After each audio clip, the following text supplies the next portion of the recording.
Gyokko, Upper Moon 5. Is he the weakest Upper Moon? Many viewers are pondering this question after the end of the Swordsmith Village arc.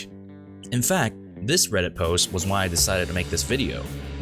People obviously share a similar sentiment that Gyokko doesn't deserve his ranking as Upper Moon 5. After all, he got bodied by Mist Hashira Muichiro. So, does that make him the weakest? If you want the short answer, no, of course not. He's quite strong as a demon. So why does he seem so weak? And the question everyone is dying to know, how does he compare to Upper Moon 6? Who do you think is stronger of the two? Let me know what you think in the comments. Now let's go over the story reason why, and then the real reason why our Demon Slayer version of Kisame seems to fall short of his ranking. We'll go over Gyokko's overall strength first to establish a good baseline for the important stuff later. Unlike most of the Upper Moons, Gyokko is not much of a close-range fighter. He relies mainly on his Blood Demon technique as a tool for offensive and defensive capabilities. His obsession with art is reflected by his use of vases that can summon fish demons, aquatic-based restraints, or as fast travel points. His true form resembles a mermaid, raising his offensive capabilities to the max as a close-range fighter. It's something he's quite proud of, even if he rarely uses it, stating Muichiro is the third person to see him in that form. Even in his base form though, he's stronger than most people think. Even the weaker fish he summons can easily take care of the demon slayers stationed around the village, and capturing the Mist Hashira was also no big deal for him. So now that we know what Gyokko can do, let's talk about perception before we get into the story explanation of why he's weak. Anyone, besides babies and toddlers, being taken out by a 14-year-old boy in under a minute is never a good look for them. That's an embarrassment for being an Upper Moon. I'll bring up two fights that everyone is comparing this one with: Gyutaro vs Tengen and Akaza vs Rengoku. When you compare him to the Upper 6 vs Tengen fight, it makes Gyokko look so bad. How is a lower ranked demon putting up a better fight? The truth is, it's not that Gyokko is weak, but it's the circumstances of each fight. And this is why perception determines a lot. In regards to the Entertainment District arc, Tengen and Gyutaro have similar power levels, which is why the fight led to a Game 7 overtime situation. Gyutaro definitely had the upper hand, and if the fight dragged out any longer, Tengen would have died. On the other hand, Gyokko gets stomped by Muichiro. But how? Gyokko literally put Muichiro in his timeout corner 2 minutes ago. Even Upper Moon 3 was struggling against Rengoku. I mean, he almost chopped his head off and he had to run away. Okay, the Rengoku vs Akaza fight is actually misunderstood by some people in the community. Akaza was doing his best Frieza impersonation with the whole, "This isn't even my final form." He was more interested in recruiting Rengoku to be a demon and less about actually fighting.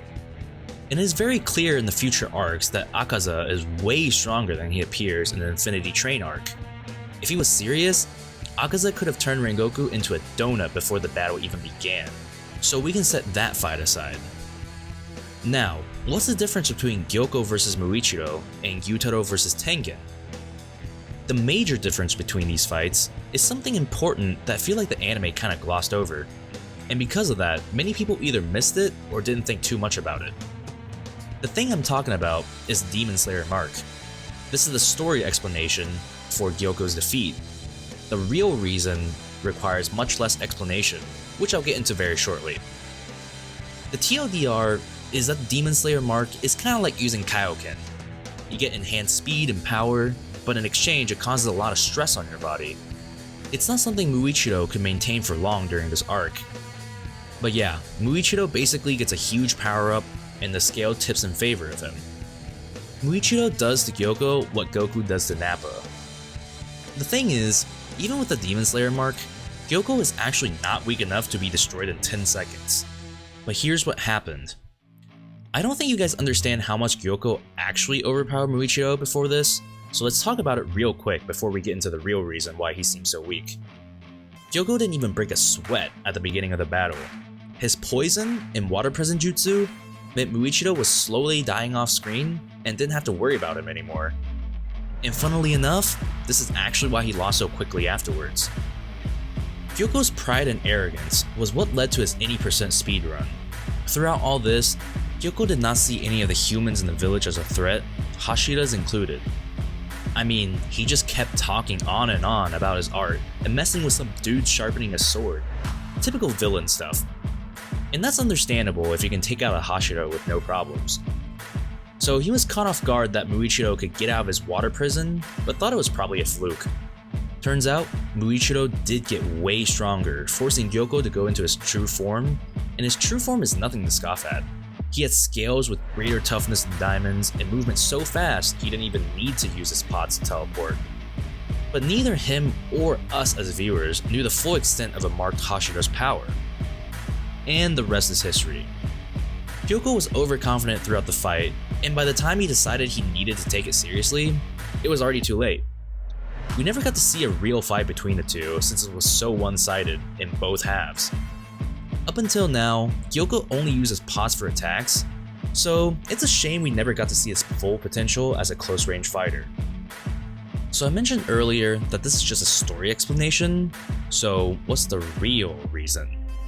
Well, you might have guessed it already, but he's just a plot device. A stepping stone for Muichiro's backstory and character development.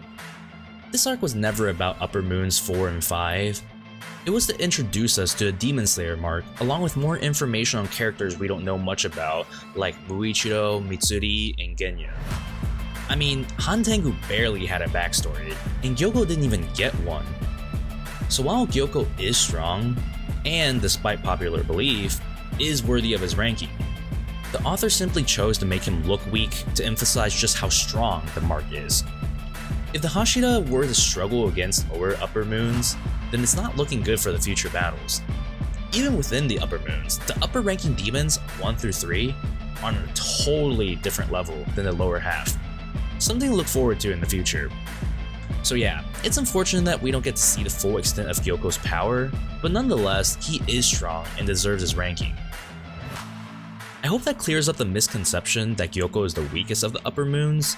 He's in fact quite strong, capable of dispatching Hashiras quite easily. And if you really like Gyokko and want to learn more about his backstory, the second fan book does have a small account of when he was human. If you learned anything today in the video, feel free to leave a like. Or if you disagree and think Gyokko should be Upper Moon 6 instead, let me know in the comments down below. Until next time, Long Diggity out.